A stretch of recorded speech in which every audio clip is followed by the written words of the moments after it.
छेड़ेगा हिंदुओं की हस्ती को, मिटा देंगे हम उसकी हर एक बस्ती को।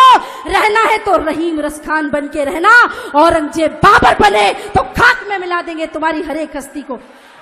प्रार्थना के लिए समय नहीं है, क्योंकि याचना नहीं अब रण होगा, संघर्ष महाभीषण होगा। प्रार्थना तो हम कथाओं में कर लेंगे। एक बार निवेदन करूंगी, दोनों हाथ ऊपर उठाएं, मुट्ठियां बांध के इतना जोर से जय जय घोष करना है, क्योंकि दिल्ली से ही उन गीदड़ों ने आवाज लगाई थी कि कितने अफजल मारोगे, घर घर से अफजल निकलेगा।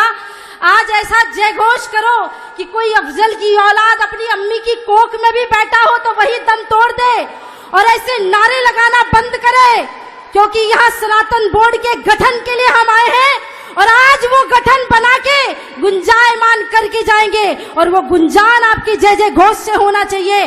भारत माता की, भारत माता की, हिंदू राष्ट्र की, हिंदू धर्म की जय जय श्री राम, जय जय श्री राम। परम पूजनीय श्री शंकराचार्य भगवान श्री के चरणों में कोटि कोटि प्रणाम। इस आयोजन के कर्ता धर्ता और श्री हनुमान स्वरूप सनातन धर्म की ध्वजा को विश्व भर में फहराने वाले परम पूजनीय देवकी नंदन ठाकुर जी महाराज श्री मेरे बड़े भाई के चरणों में प्रणाम। विराजमान सभी संतों के, महापुरुषों के चरणों में प्रणाम। मैं सिर्फ 5 मिनट में अपनी बात कहूंगी, क्योंकि मंच की भी मर्यादा है। सनातन बोर्ड आखिर क्यों जरूरी है? एक शब्द आपने अभी पिछले कई दिनों से सुना होगा, जिसका नाम है वक्फ बोर्ड। वक्फ बोर्ड एक ऐसा बोर्ड है जिसका भारत की भूमि से कोई लेना देना नहीं था, क्योंकि बंटवारे के बाद जब धर्म के नाम पे बंटवारा हुआ तो मुसलमान कहाँ जाए? पाकिस्तान। हिंदू कहाँ रहे? हिंदुस्तान में। लेकिन हुआ क्या? वहां से हिंदुओं को कत्लेआम करके भगा दिया गया, या तो मार डाला गया, या तो धर्म परिवर्तित करा दिया गया, या तो उनका नामो निशान मिटा दिया गया। और उसके बाद जो वहां के हिंदुओं की जमीनें थी वो किसके पास चली गई? मुस्लिम पाकिस्तान वक्फ बोर्ड के पास। और हिंदुस्तान में, भारत की भूमि में जो हिंदुओं की भूमि थी और इनके मुस्लिमों की भूमि थी वो भी वक्फ बोर्ड को चली गई। इसके बाद भी ऐसी ऐसी जगहों पे ये अपना दावा करते हैं। कभी तो कहते अंबानी का घर वक्फ बोर्ड की जमीन पे बना है, कभी तो कहते फला फला रेलवे स्टेशन वक्फ बोर्ड की जमीन पे बना है। पढ़े लिखे लोग तो जानते हैं कि ट्रिब्यूनल कोर्ट में जाना है, लेकिन जो गांव का गरीब आदमी जिसके 10-10, 5-5 एकड़ ये वक्फ बोर्ड हरण कर लेता है, उसको तो डिस्ट्रिक्ट कोर्ट भी नहीं पता, हाई कोर्ट भी नहीं पता, वो क्या जानेगा ट्रिब्यूनल कोर्ट में। और जिस ट्रिब्यूनल कोर्ट में इन्हीं के लोग बैठे हुए हैं, वहां हमारे पक्ष में फैसला कैसे आएगा? वक्फ बोर्ड बाय यूजर और वक्फ बोर्ड बाय डोनर दोनों ही पूरी तरह से असंवैधानिक है। इस धरती से मैं मांग करती हूं, आज से 13 वर्ष की उम्र में मैंने एक कविता बोली थी, कश्मीर तो होगा पाकिस्तान नहीं होगा। आज उसी को मॉडिफाइड करके पूज्य महाराज श्री की आवाज से आवाज मिला के एक लाइन कहती हूं कि आज संतों का ये आवाहन है कि हिंदुओं की छाती पर बैठकर अब हिंदुओं पर अत्याचार नहीं होगा। सनातन बोर्ड तो होगा, पर वक्फ बोर्ड का नामो निशान नहीं होगा। आखिरी में 2 लाइन की एक कहानी सुना रही हूं, कान खोल के सुन लो। एक जंगल में आग लग गई। जंगल में आग लगी तो जंगल के जानवर वहां से भागने लगे। सारे जंगल छोड़ के जा रहे थे। एक टिटहरी रोने लगी, अपनी चोंच से जल लेकर जंगल में डालती, फिर झरने में जाती, फिर चोंच से जल लेकर डालती। कौओं का एक झुंड उड़ के जा रहा था और कहने लगा, अरे टिटहरी, तेरी जरा सी चोंच के जल से जंगल की आग नहीं बुझने वाली। टिटहरी ने कहा, मैं ये जानती हूँ, मेरे जरा से चोंच के जल से जंगल की आग नहीं बुझने वाली, पर जब भी जंगल का इतिहास लिखा जाएगा मेरा नाम आग बुझाने वालों में और तेरा तमाशा देखने वालों में आएगा।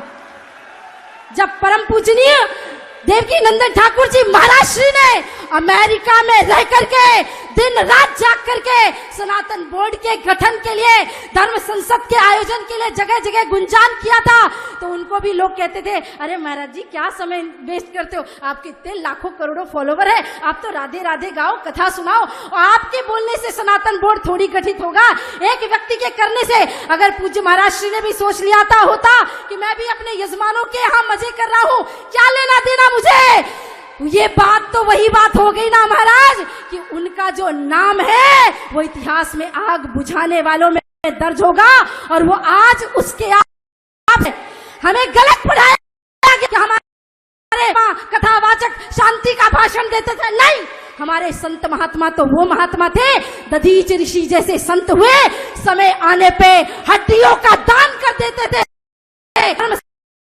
यहाँ तो एक हाथ में माला और दूसरे हाथ में भाले की परंपरा है। जाने से पहले बस इतना ही कहूंगी, सनातन बोर्ड बनेगा, बन के रहेगा। किसी माई के लाल में हिम्मत नहीं हम संतों को रोक सके, लेकिन समय रहते हो जाए तो बहुत अच्छा, समय रहते हो जाए तो बहुत अच्छा, वरना साम दाम दंड भेद की नीति किसी ने सिखाई है तो हिंदुओं ने सिखाई है।